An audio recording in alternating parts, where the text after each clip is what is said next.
Hey, what's up? It's Chris. My perspective, Native American, um, Aborigine, Savage, or Indian. Indian. I don't say Indian because Christopher Columbus was looking for India. So when he landed here, he thought he was close to India because they were doing an opiate trade. They were looking for an opiate route to get from where he was from to India. So when he got here, he called us Indians. That's why I don't use the word. That's why I don't try to say Indian. Okay. Anyways, not 100% accurate what I just gotta say, but that's the gist of why we're called Indians. Like my teacher used to always say, just thank God he wasn't looking for turkey. Turkey. Okay, anyways, it's been a couple days since I last said something, but this is my perspective. It's opinionated. It's an opinionated channel from me. You got your opinion? Holla back at me. I don't even know if they use that word no more, holla. Who knows? I'm kind of getting up there, so I don't know. Okay, anyways, alright, what I want to tell you today is the reason I haven't been saying too much is because, man, this racism shit, man, really gets to me. That's one of the big things in my life that's really bugs me. And I know it shouldn't bother me as much, but it does. And it comes from like both directions, from any other. And I live in a treasure state. There's some fucking hillbillies out here, and man, that underlying racism that people have for you, being a Native American in Montana, it can be a bitch. Well, anyways, but it's not like I'm 15 or 16 years old dealing with this stuff. But okay, this is one of the ways that I started to learn to deal with it. Okay, I can't remember if I got into it last time or not, but I feel that I need to say this to get to know me a little bit more. I believe in God, I believe in Jesus Christ, Master Universe, whatever you call him. I get sick and tired of hearing atheists talk. One of the main reasons I started this thing was I was so sick of atheists trying to convince everybody that there isn't a God. There is a God. There's 100% there is a God. I can definitely let you know that right now. And if I don't look like the type to convince you, I don't. The thing about this whole atheist stuff is that they use it in an intellectual way, and I mean they all got good points, they all got all of the boxes checked, but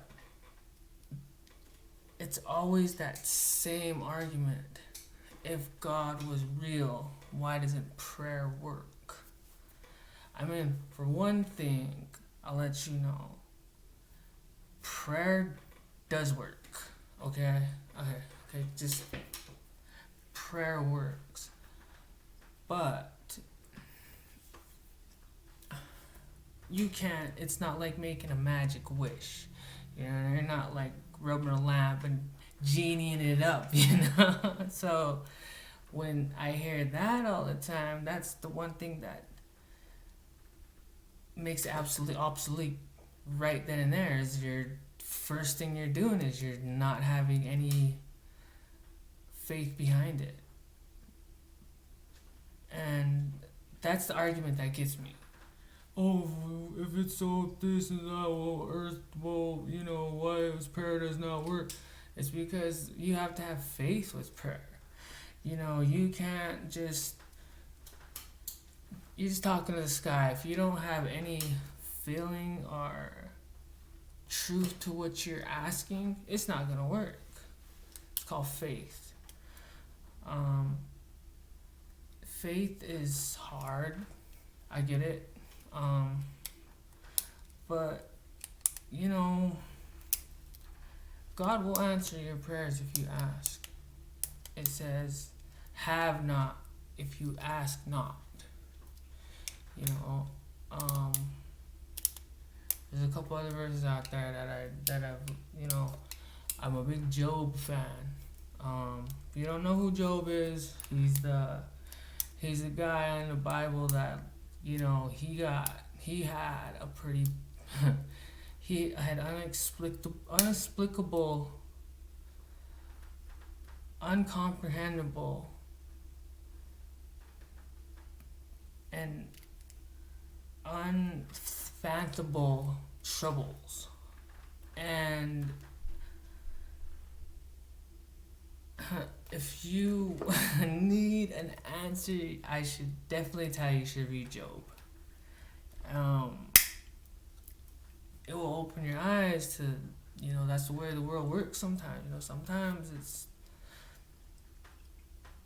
Sometimes bad stuff happens. And it just does. It says, rain falls on the just and unjust. That's the one thing I hate about these, like, Bible,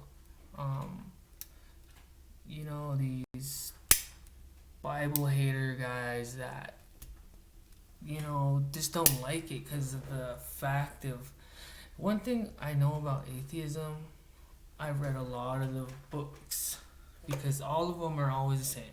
The first couple paragraphs is, if God was real, or if the spaghetti something, or if the clown, or blah, if it was real, why doesn't prayer work? And if everybody was getting their prayers answered, he would be more blah this and blah that. And it's like, well, there's evil out there too. That's what I don't get, like, because there has to be evil out there, or our human beings are just fucking straight up bad. It's either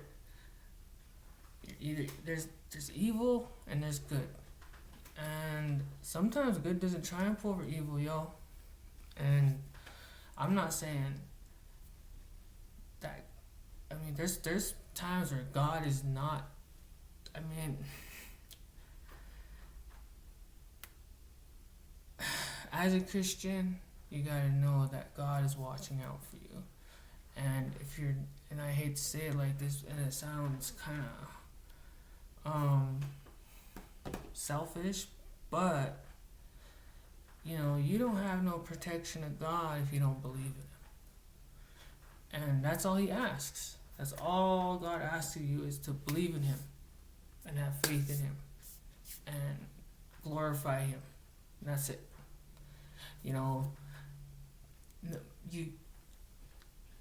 These atheists make it too hard to believe in something that's judging you all the time,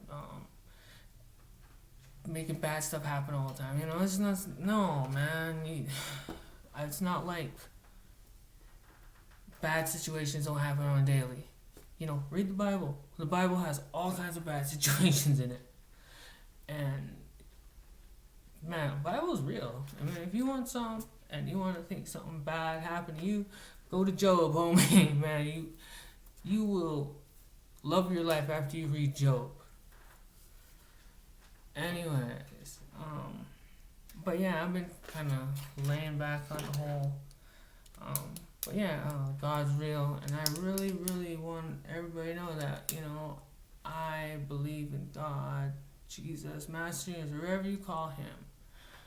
I believe in Him, and prayer does work. I was gonna go into something different, but right now I just have that feeling that I need to tell y'all that it must be the Holy Spirit or something. But prayer does work, and if you have faith behind it, it will work. It's not a magic wish. So people, out there, it's not a magic wish. It's not a freaking wand and Kazam! You know, it's not gonna work like that. But you have faith, you believe in what you're trying to do, God will bless you. He will bless you. And honestly, you people need to believe that, and it's happened to me. Like I said, if you didn't, my first intro to this was the story about my wife when she passed away, and I'm gonna tell you this right now. 2018 in Missoula, Montana. My wife at the time, my wife, she ended up getting sepsis. She was on dialysis already. She had vegetation in her heart. She had all kinds of crap fluid in her lungs.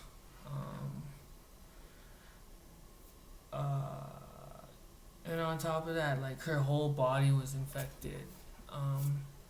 They told us that she was there for like 5 days, 6 or something like that. They brought us into this room telling us that she had MRSA. MRSA's really bad.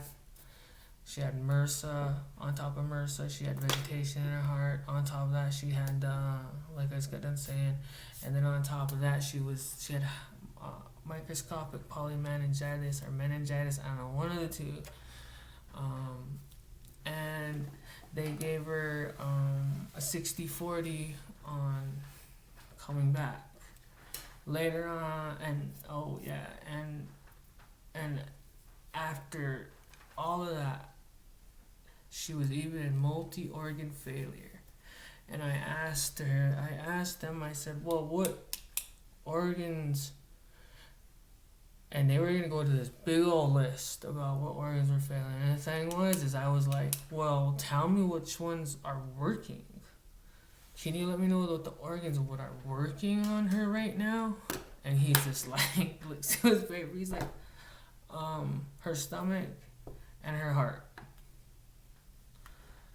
And he's like, everything else is pretty much going haywire. But that's the only thing that's. And he's like, and her heart's infected, so, you know, that's where we're at right now. I was like, so she's still eating though, right? And he's like, yeah. And I was like, so you guys are giving her antibiotics still, right? He's like, yeah. But he's all like, but antibiotics don't start working for like a week or so, you know, a week, 5 to 6 days, 3 to 5 days, you know. And he's like, and we don't know how long she had an infection. And I'm talking her whole body was infected. I mean, her whole body, the whole thing, yeah, all of it. And like I said, he said she was in multi-organ failure. And instead of hearing a big list of shit, I was like, well, what's working at the moment? He said her heart and she's still eating in her brain. And they had this little like thing on her brain, on her head that was what do you call on her brain? You know, watching it, and they were saying that here and there, they, you know, her being in a coma, and her being on a made, like, you know, a man-made a coma. If things start getting worse, her brain is gonna start shutting down, and they can get to a point where she can even turn into a vegetable. And they had all of us in there, and everybody, and I think this was the day where they were, I think right then they were trying to basically figure out who was gonna say, okay, well, let's unplug her, you know, and everybody was like, I was like, well, I'm her husband, so you need to tell me this, and I'm her husband, and I know what's best for her. So everybody else in this group, it was her auntie, her cousin, her cousin's woman, her don't even think her mom was there. Her auntie. Yeah, was it? But yeah, and then they were like, and then they tell us that, and I was like, well, how's her vitals going? And he's all like, well, she has normal vitals, and I was like, well, I'm, I studied EMT training, and in EMT's training, they what kept with me was, if you can get somebody to normal baseline vitals, you can keep them on life support for how long you want. As long as their vitals are normal, in a normal range, they should be good. And throughout this whole time, man, I went to a bunch of churches, had them pray for her. All kinds of, I literally went from place to place to place, and was like, hey, can you pray for my wife? Hey, can you pray for my wife? I've been like, yeah, like for real. And that's how I know prayer works, because when they stuck her on life support, there was a guy right on the side of her, and who I'm pretty certain they were gonna unplug him, and he woke up the moment I said, God, just show me a miracle. And he showed me one. Well, the one I wanted to see, but it was one that I knew was God. Alright, I love y'all. Cool.